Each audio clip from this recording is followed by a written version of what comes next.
नमस्कार जय जगन्नाथ शुभ सकाळ आज हूँ जनवरी 25 तारिख रविवार आज दिन अनेक गुरुत्वपूर्ण खबर आसी वीडियो को शेष पर्यंत देखा मोर आपण को अनुरोध तेज आसतु आज दिन 20 बड़ खबर उपरे नजर पकाइबा वीडियो भल लगिले आपण भल पाइबा स्वरूप गोटे गोटे लाइक निश्चित करदेवे एथिसह आपण केउ जिल्लारू एही खबर देखुचंती कमेंट करी जणाइदेवे आज प्रथम खबर फेब्रुआरी 7 को ओडिशा शुणाणी घुंचाइबा मना कले महानदी ट्रिब्यूनाल महानदी जल विवाद संपर्कित बड़ खबर सामना को आसी आसंता 7 तारिख रे हेबाकु थिबा महानदी ट्रिब्यूनाल शुणाणी को घुंचाइबा पई ओडिशा सरकार अनुरोध को ट्रिब्यूनाल प्रत्याख्यान करिसंती एडवोकेट जनरल उपस्थित रही परिबे नाही दर्शाई ओडिशा पक्षरु समय मगा जाइतिला हेले ट्रिब्यूनाल निर्धारित समय रे ही प्रक्रिया आगो को बढ़ाइबे बोली निष्पत्ति नेइछंती परवर्ती खबर भारत उपर 25% टैरिफ हटाइबो अमेरिका गत किछि दिन पूर्व चर्चा हेउतिला भारत उपर 200% टैरिफ लगाइबो अमेरिका किंतु आश्वस्तिर खबर हेउची भारत उपर 25% टैरिफ हटाइबा को जाउची अमेरिका गत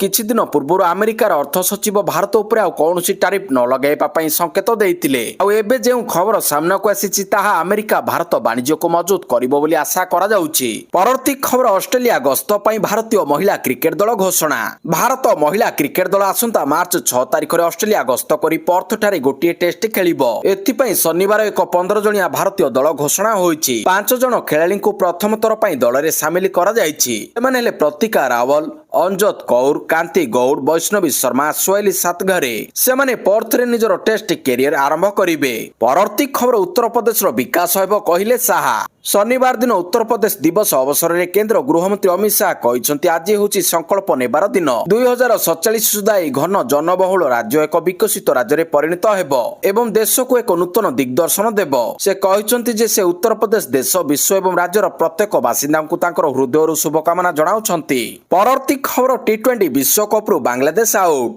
T20 विश्वकप बाहरिला बांग्लादेश T20 विश्वकप विधिवत भाव में बांग्लादेश आउट बांग्लादेश स्थान में स्कॉटलैंड को शामिल कला आईसीसी फेब्रुआरी 7 रु भारत और श्रीलंका रे खेला जिवो T20 दुबई रे अनुष्ठित आभ्यंतरीण आलोचना पर आईसीसी स्कॉटलैंड को सेमानक बदल दल भाव में निश्चित करिबा परे बांग्लादेश को आनुष्ठानिक भाव में टूर्नामेंट रु बाहर कर दिया जायछि जनवरी 24 शनिवार दिन पठा जायथिबा आनुष्ठानिक चिठी माध्यम बांग्लादेश क्रिकेट बोर्ड को निष्पत्ति जणाई दिया जायतिला परवर्ती खबर 25 और 26 दुई दिन न्यूयॉर्क उड़ान बातिल जनवरी 25 और 26 दुई दिन पई न्यूयॉर्क उड़ान बातिल कला एयर इंडिया भयंकर बरफ झड़ आशंका थिबारु न्यूयॉर्क जिबा आसीबा विमान बातिल करा जायछि यात्री और क्रू सदस्यों निरापत्ता पई निष्पत्ति निया जायछि बोली कहिला एयर इंडिया रविवार सकाळ ठारू सोमवार पर्यंत न्यूयॉर्क न्यू जर्सी एवं संलग्न अंचल पई प्रबल तुषारपात एवं प्रबल पवन बहिबार पूर्वानुमान करा जायछि जहा विमान परिचालन को प्रभावित करिवार संभावना रहिछि परवर्ती खबर मुकिम समर्थकों समूह इस्तफा कांग्रेस रु समूह इस्तफा देले मुकिम को समर्थक मोट 41 जन कांग्रेस रु समूह इस्तफा देइछंती सेमानक भितरे रहिछंती पूर्वतन पीसीसी संपादक पूर्वतन मुखपात्र पूर्वतन ब्लॉक कांग्रेस सभापति महिला कांग्रेस संपादक युव छात्र कर्मकर्ता राज्य कांग्रेस अपारग नेतृत्व को दायी करी सेमाने इस्तफा देइछंती कांग्रेस रु मोहम्मद मुकिम को बहिष्कार को नै सेमाने खप्पा थिले एने कांग्रेस पक्षरु कोनोसी प्रतिक्रिया मिली पारि नाही परवर्ती खबर रोजगार मेला रे 61,000 युवक युवती को नियुक्ति पत्र प्रदान कले मोदी प्रधानमंत्री नरेंद्र मोदी शनिवार वीडियो कॉन्फ्रेंसिंग माध्यम 18तम रोजगार मेला रे नवनियुक्त 61,000 युवक युवती को नियुक्ति पत्र प्रदान करछंती युवक युवती को प्रधानमंत्री प्रशंसा करी उद्बोधन देई कहछंती समस्त सरकारी सेवा पई नियुक्ति पत्र पाउछंती ए पवित्र 61,000 युवक युवती सेमानकर नूतन अध्याय आरंभ करिवे परवर्ती खबर गो माफिया बाली माफिया को आईन मंत्री को कड़ा समालोचना रावण रूपी गो माफिया और बाली माफिया को खोजी खोजी बद्ध करा जिवो ओडिशा पुलिस एसोसिएशन वार्षिक उत्सव रे कहिले आईन मंत्री केवल गोटे कि दुईटी जिला नुहे समग्र राज्य रे बद्ध हेबे चौद्वार जेल रु 2 बिहारी कैदी फेरार घटना रखिले मत एने जेल विभाग कली आदौ शोभनीय नुहे विवाद उपरे पूर्णच्छेद पकाइबा पई गृह विभाग एक्शन नेछंती परवर्ती खबर आसंताकाली साधारणतंत्र दिवस दिल्ली रे 6 स्तरीय सुरक्षा व्यवस्था साधारणतंत्र दिवस पालन पूर्व अवैध दुर्गरे परिणत होईची राजधानी दिल्ली आकाशरु पाताल जगिची पुलिस संभाव्य अघटन को एड़ाइबा दिल्ली रे 6 स्तरीय सुरक्षा चक्रव्यूह रचिछंती सुरक्षा कर्मी केंद्र सरकार और दिल्ली पुलिस अत्याधुनिक ज्ञान कौशलर व्यवहार करुछंती केवल दिल्ली पुलिस नुहे बरं सीआरपीएफ एवं अन्य केंद्रीय बाहिनीर प्राय 30,000 अधिक जवान कर्तव्य पथ एवं इंडिया गेट अंचल मुतयन होइछंती परवर्ती खबर गणतंत्र ଗଣତନ୍ତ୍ର ଦିବସ ପୂର୍ବରୁ ବଡ଼ ଆତଙ୍କବାଦୀ ଷଡ଼ଯନ୍ତ୍ର ପଣ୍ଡ।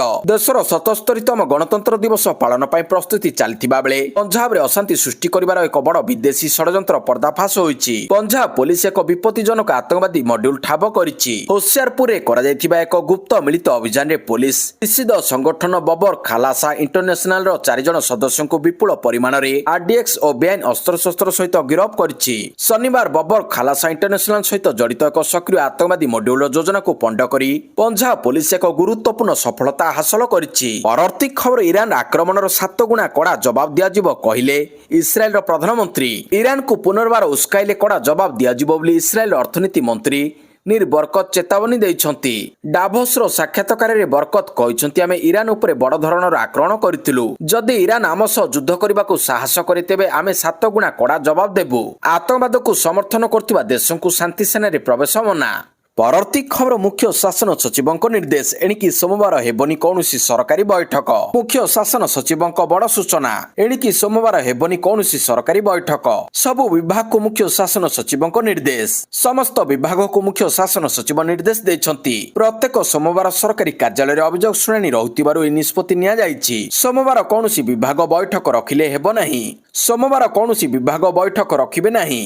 ଅଭିଯୋଗ ଶୁଣାଣିକୁ ଦିଆଯିବ ଗୁରୁତ୍ୱ। ଏନେଇ ସଚିବ ସ୍ତରୀୟ ବୈଠକରେ ଆଲୋଚନା ସହିତ ନିର୍ଦ୍ଦେଶ ଦେଇଛନ୍ତି ମୁଖ୍ୟ ଶାସନ ସଚିବ ଅନୁଗର। ପରବର୍ତ୍ତୀ ଖବର ଓପନିଂ ଡେରେ 22ଟି ଫିଲ୍ମର ରେକର୍ଡ ଭାଙ୍ଗିଲା ବଡ଼ 2। ଗଣତନ୍ତ୍ର ଦିବସ ପୂର୍ବରୁ 2026ର ବହୁ ପ୍ରତୀକ୍ଷିତ ଫିଲ୍ମ ବଡ଼ 2 ଥିଏଟରରେ ରିଲିଜ କରିଛି। ସମାଲୋଚକଙ୍କ ଠାରୁ ନେଇ ଦର୍ଶକ ସମସ୍ତେ ଫିଲ୍ମକୁ ପ୍ରଶଂସା କରିବାରେ କୌଣସି ମୌକା ଛାଡ଼ି ନାହାନ୍ତି। ଏଥିସହିତ ବଡ଼ 2 ଏକ ବ୍ଲକ୍ ବଷ୍ଟର ଓପନିଂ କରିଛି ଏବଂ ଅନେକ ଫିଲ୍ମର ରେକର୍ଡ ଭାଙ୍ଗି ଦେଇଛି। ଫିଲ୍ମଟି ରିଲିଜ ହେବା ପରେ ସାରା ଦେଶରେ ଚହଳ ପକାଇଛି। ସନି ଦେଓଲ, ବରୁଣ ଧବନ, ଦିଲଜିତ ଦୋସାଞ୍ଜ ଏବଂ ଆହନ ସେଠୀ ଅଭିନୀତ ବଡ଼ 2 ରିଲିଜ ପୂର୍ବରୁ ଖୁବ୍ ଚର୍ଚ୍ଚାରେ ଥିଲା। ଆଡଭାନ୍ସ ବୁକିଂରେ ଏହା 17 କୋଟି ଟଙ୍କାରୁ ଅଧିକ ସଂଗ୍ରହ କରିଥିଲା। ବଡ଼ 2 ରିଲିଜର ପ୍ରଥମ ଦିନରେ 30 କୋଟି ଟଙ୍କା ସହିତ ଆରମ୍ଭ କରିଛି। ଏହା କେବଳ ଗୋଟିଏ କି ଦୁଇଟି ନୁହେଁ ବରଂ 22ଟି ଫିଲ୍ମର ପ୍ରଥମ ଦିନର ଆୟ ରେକର୍ଡ ଭାଙ୍ଗିଛି। ପରବର୍ତ୍ତୀ ଖବର ରାଜ୍ୟରେ ଆଗୁଆ ହୋଇପାରେ ପଞ୍ଚାୟତ ନିର୍ବାଚନ। ରାଜ୍ୟରେ ଆଗୁଆ ହୋଇପାରେ ପଞ୍ଚାୟତ ନିର୍ବାଚନ। ଏନେଇ ବିଜେପି ରାଜ୍ୟ ସଭାପତି ମନମୋହନ ସାମଲ ସୂଚନା ଦେଇଛନ୍ତି। ସେ କହିଛନ୍ତି, ଜନଗଣନା ପାଇଁ ଆଗୁଆ ପଞ୍ଚାୟତ ନିର୍ବାଚନ ହେବାର ସମ୍ଭାବନା ରହିଛି। ନିର୍ଦ୍ଧାରିତ ସମୟର 2ରୁ 3 ମାସ ପୂର୍ବରୁ ହୋଇପାରେ ପଞ୍ଚାୟତ ନିର୍ବାଚନ। ବିଜେପି ସମର୍ଥିତ ସରପଞ୍ଚ ଓ ସମିତି ସଭ୍ୟଙ୍କୁ ଟାକ୍ସ ଦେଲେ 6 ମାସ ଭିତରେ ଅଧୁରା କାମ ଶେଷ କରିବାକୁ ନିର୍ଦ୍ଦେଶ ଦିଆଯାଇଛି। ପରବର୍ତ୍ତୀ ଖବର ମାଘ ବୁଡ଼ ପାଇଁ ସୂର୍ଯ୍ୟ ମନ୍ଦିରରେ ସ୍ୱତନ୍ତ୍ର ଆୟୋଜନ, ପର୍ଯ୍ୟଟକଙ୍କ ପାଇଁ ଶୁଳ୍କ ଛାଡ଼। ରବିବାର ପବିତ୍ର ମାଘ ସପ୍ତମୀ ବୁଡ଼। ଚନ୍ଦ୍ରଭାଗା ତୀର୍ଥ ପୁଷ୍କରିଣୀରେ ବୁଡ଼ ପକାଇବା ପାଇଁ ଗତକାଲି ଅପରାହ୍ନରୁ ଚନ୍ଦ୍ରଭାଗା ମେଳା ପଡ଼ିଆ ଓ ବେଳାଭୂମିରେ ଶ୍ରଦ୍ଧାଳୁଙ୍କ ଭିଡ଼ ଜମିବାରେ ଲାଗିଛି। ଏହି ଦିନ ଚନ୍ଦ୍ରଭାଗା ତୀର୍ଥରେ ସ୍ନାନ କଲେ ସମସ୍ତ ପାପ କ୍ଷୟ ହୋଇ ମୁକ୍ତି ମିଳିଥାଏ ବୋଲି ଶ୍ରଦ୍ଧାଳୁମାନଙ୍କର ବିଶ୍ୱାସ ରହିଛି। ତେବେ ପବିତ୍ର ମାଘ ବୁଡ଼ ପାଇଁ 2 ଦିନ କୋଣାର୍କ ସୂର୍ଯ୍ୟ ମନ୍ଦିର ପ୍ରବେଶ ଶୁଳ୍କ ଛାଡ଼।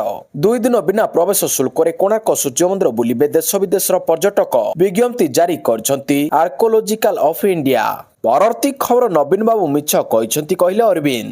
ଦଳରୁ ନିଲମ୍ବନ ପରେ ପ୍ରଥମ ଥର ନିର୍ବାଚନ ମଣ୍ଡଳୀରେ ଶକ୍ତି ପ୍ରଦର୍ଶନ କରିଛନ୍ତି ବିଧାୟକ ଅରବିନ୍ଦ ମହାପାତ୍ର। ଶକ୍ତି ପ୍ରଦର୍ଶନ ସହ ନବୀନକୁ ନିଶାନା କଲେ ଅରବିନ୍ଦ। ବିଜୁ ଜନତା ଦଳରୁ ନିଲମ୍ବନ ପରେ ପ୍ରଥମ ଥର ପାଇଁ ନିର୍ବାଚନ ମଣ୍ଡଳୀରେ ଶକ୍ତି ପ୍ରଦର୍ଶନ କରିଛନ୍ତି ପାଟକୁରା ବିଧାୟକ ଅରବିନ୍ଦ ମହାପାତ୍ର। ପାଟକୁରା ନିର୍ବାଚନ ମଣ୍ଡଳୀ ଡେରାବିଶ ବ୍ଲକରେ ଶକ୍ତି ପ୍ରଦର୍ଶନ କରିଛନ୍ତି ଅରବିନ୍ଦ। ଏକ ବିଦ୍ୟାଳୟର ସୁବର୍ଣ୍ଣ ଜୟନ୍ତୀ ମହୋତ୍ସବକୁ ଯିବା ପୂର୍ବରୁ ବିରାଟ ମୋଟର ସାଇକେଲ ଶୋଭାଯାତ୍ରା କରିଥିଲେ ଅରବିନ୍ଦ। ପରବର୍ତ୍ତୀ ଖବର ଉଷା ପାଢ଼ୀଙ୍କୁ ହାଜିରା ନିର୍ଦ୍ଦେଶ। ଅଦାଲତ ଅବମାନନା ମାମଲାରେ ନଗଣ୍ୟ ସଚିବ ଉଷା ପାଢ଼ୀଙ୍କୁ ଓଡ଼ିଶା ହାଇକୋର୍ଟ ହାଜିରା ନିର୍ଦ୍ଦେଶ ଦେଇଛନ୍ତି।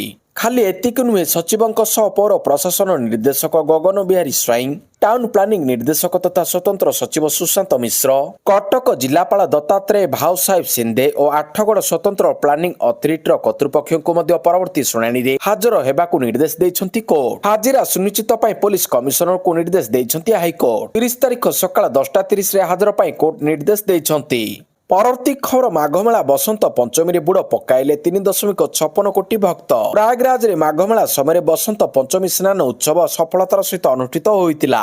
ବସନ୍ତ ପଞ୍ଚମୀ ସ୍ନାନ ଉତ୍ସବ ସମୟରେ 3.56 କୋଟି ଭକ୍ତ ପବିତ୍ର ବୁଡ଼ ପକାଇଛନ୍ତି। ସରକାର ଏବଂ ପ୍ରଶାସନ ଦ୍ୱାରା କରାଯାଇଥିବା ଅଭୂତପୂର୍ବ ବ୍ୟବସ୍ଥା ପାଇଁ ମାଘ ମେଳାରେ ଭକ୍ତଙ୍କ ସଂଖ୍ୟାରେ ଏକ ନୂତନ ରେକର୍ଡ ସୃଷ୍ଟି ହୋଇଥିଲା। ପରବର୍ତ୍ତୀ ଖବର ବନ୍ଦେ ମାତରମକୁ ମିଳିବ ସମ୍ମାନ। ଜାତୀୟ ଗୀତ ବନ୍ଦେ ମାତରମକୁ ଜାତୀୟ ସଙ୍ଗୀତ ପରି ସମାନ ସମ୍ମାନ ଦେବା ପାଇଁ ମୋଦି ସରକାର ଏକ ଆନୁଷ୍ଠାନିକ ପ୍ରୋଟୋକଲ ପ୍ରସ୍ତୁତ କରିବାକୁ ବିଚାର କରୁଛନ୍ତି। ଭାରତୀୟ ସମ୍ବିଧାନ ଜାତୀୟ ସଙ୍ଗୀତ ଏବଂ ଜାତୀୟ ଗୀତ ଉଭୟକୁ ସମାନ ସମ୍ମାନ ଦିଏ। ଚଳିତ ମାସର ଆରମ୍ଭରେ ଗୃହ ମନ୍ତ୍ରାଳୟ ଦ୍ୱାରା ଡାକାଯାଇଥିବା ଏକ ଉଚ୍ଚସ୍ତରୀୟ ବୈଠକରେ ଜାତୀୟ ସଙ୍ଗୀତକୁ ସମ୍ମାନ ଜଣାଇବାର ନିୟମ ନିର୍ଦ୍ଦେଶାବଳୀ ଏବଂ ଉପଯୁକ୍ତ ଉପାୟ ବିଷୟରେ ବିସ୍ତୃତ ଆଲୋଚନା କରାଯାଇଥିଲା। ବନ୍ଦେ ମାତରମ୍ ଗାନ କରିବାର ସମୟ, ସ୍ଥାନ ଏବଂ ପଦ୍ଧତି ସମ୍ପର୍କରେ ସ୍ପଷ୍ଟ ମାନଦଣ୍ଡ ସ୍ଥିର କରାଯିବା ଉଚିତ କି ନାହିଁ ସେ ବିଷୟରେ ଆଲୋଚନା ହୋଇଥିବା ଜଣାପଡ଼ିଛି। ପରବର୍ତ୍ତୀ ଖବର, ରାଜ୍ୟରେ ଶୀତ ପ୍ରବାହ ଜାରି। ଆଗାମୀ 4 ଦିନ ରାତି ତାପମାତ୍ରାରେ କୌଣସି ବଡ଼ ପରିବର୍ତ୍ତନ ହେବ ନାହିଁ। ବଦଳିବନି ରାତି ତାପମାତ୍ରା। ରାଜ୍ୟରେ ଶୀତ ପ୍ରବାହ ଜାରି ରହିଛି। ଆଗାମୀ 4 ଦିନ ଯାଏଁ ରାତି ତାପମାତ୍ରାରେ କୌଣସି ବଡ଼ ପରିବର୍ତ୍ତନ ହେବ ନାହିଁ। ପଶ୍ଚିମ ଓ ଉତ୍ତର ଓଡ଼ିଶାର ଅନେକ ଅଞ୍ଚଳରେ ସର୍ବନିମ୍ନ ତାପମାତ୍ରା 9 ରୁ 13 ଡିଗ୍ରୀ ସେଲସିୟସ୍ ମଧ୍ୟରେ ରହିବ। ପରବର୍ତ୍ତୀ ଖବର, ଭାରତୀୟ ସ୍ପେସ୍ ଷ୍ଟେସନ କାମ ଆରମ୍ଭ କଲା ଇସ୍ରୋ। ଭାରତୀୟ ମହାକାଶ ଗବେଷଣା ସଂଗଠନ ଇସ୍ରୋ ଏବେ ମହାକାଶ ଜଗତରେ ଏକ ଐତିହାସିକ ମାଇଲଖୁଣ୍ଟ ସ୍ଥାପନ କରିବାକୁ ପ୍ରସ୍ତୁତ ହେଉଛି।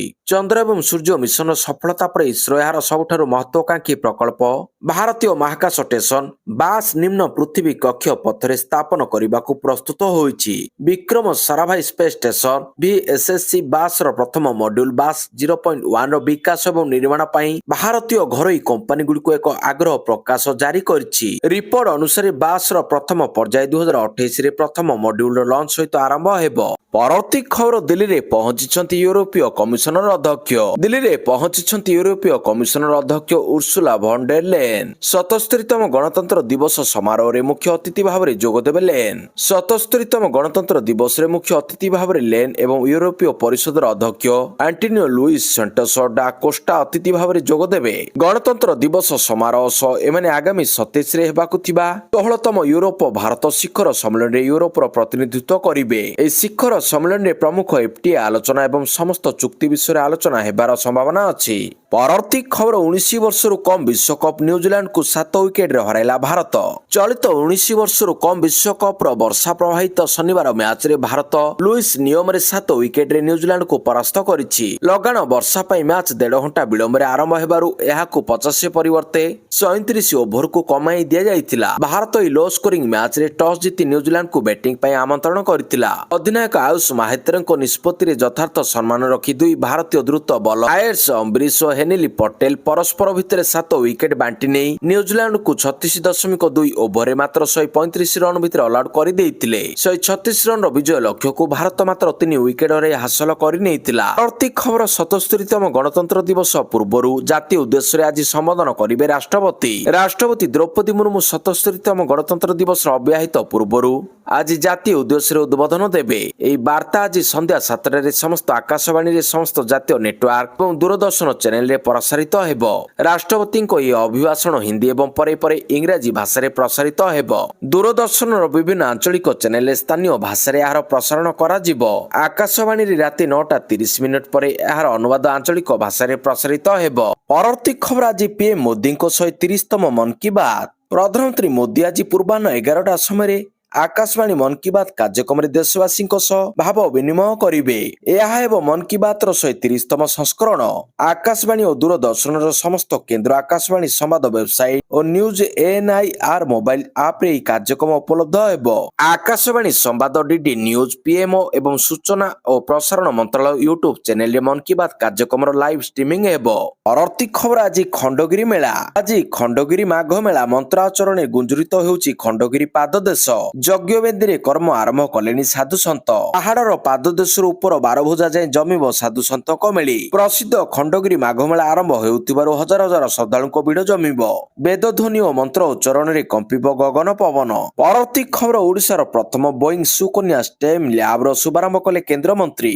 ଜ୍ଞାନ ଓ ବିଜ୍ଞାନର ସମନ୍ୱୟରେ ଓଡ଼ିଶାର ଛାତ୍ରୀମାନେ ଏବେ ସ୍ୱପ୍ନ ଦେଖିବେ ନାହିଁ, ବରଂ ସେହି ସ୍ୱପ୍ନକୁ ବାସ୍ତବରେ ରୂପାନ୍ତରିତ କରିବେ। ପ୍ରଥମ ପର୍ଯ୍ୟାୟରେ ସମ୍ବଲପୁରର ଐତିହାସିକ ଚନ୍ଦ୍ରଶେଖର ବେହେରା CSB ଜିଲ୍ଲା ସ୍କୁଲ ସମେତ 3ଟି ସ୍ଥାନରେ ଉଦ୍ଘାଟିତ ବୋଇଂ ସୁକନ୍ୟା ଷ୍ଟେମ୍ ଲ୍ୟାବ୍ କେବଳ ଏକ ବିଜ୍ଞାନଗାର ନୁହେଁ, ବରଂ ଏହା ଆମର କନ୍ୟା ରତ୍ନମାନଙ୍କ ପାଇଁ ଆକାଶ ଛୁଇଁବାର ଏକ ଶକ୍ତିଶାଳୀ ମାଧ୍ୟମ ବୋଲି କହିଛନ୍ତି କେନ୍ଦ୍ର ଶିକ୍ଷାମନ୍ତ୍ରୀ ଧର୍ମେନ୍ଦ୍ର ପ୍ରଧାନ। ପରବର୍ତ୍ତୀ ଖବର, ବିଜେପି ଶାସନରେ ସାଇବର ଅପରାଧ ଓ ଫେକ୍ ନ୍ୟୁଜର ବୃଦ୍ଧି ଘଟିଛି କହିଲା ବିଜେଡି। ଓଡ଼ିଶାରେ ବିଜେପି ସରକାର ଆସିବା ପରେ ସାଇବର ଅପରାଧ, ଫେକ୍ ନ୍ୟୁଜ ଓ ନକଲି ସୋସିଆଲ ମିଡିଆ ଆକାଉଣ୍ଟର ବୃଦ୍ଧି ନେଇ ବିଜୁ ଜନତା ଦଳ ଗଭୀର ଚିନ୍ତା ପ୍ରକଟ କରିଛି। ଏପରି ମାମଲାରେ FIR ରେଜିଷ୍ଟ୍ରେସନ ଓ ଠିକ୍ ତଦନ୍ତ ପ୍ରତି ପୋଲିସ ପ୍ରଶାସନର ଉଦାସୀନ ଭାବ ଯୋଗୁଁ ସାଇବର ଅପରାଧ ଶିକାର ହେଉଥିବା ଲୋକମାନେ ନ୍ୟାୟରୁ ବଞ୍ଚିତ ହେଉଛନ୍ତି। ଶଙ୍ଖଭବନରେ ଆୟୋଜିତ ସାମ୍ବାଦିକ ସମ୍ମିଳନୀରେ ଦଳର ମୁଖପାତ୍ର ତଥା ଗଣମାଧ୍ୟମ ସଂଯୋଜକ ଡକ୍ଟର ପ୍ରିୟବ୍ରତ ମାଝୀ କହିଛନ୍ତି ଚଳିତ ବର୍ଷ ଜାନୁଆରୀ 22 ତାରିଖରେ ନକଲି ବହିଷ୍କାର ଆଦେଶ ସୋସିଆଲ ମିଡିଆରେ ଭାଇରାଲ ହେଉଛି।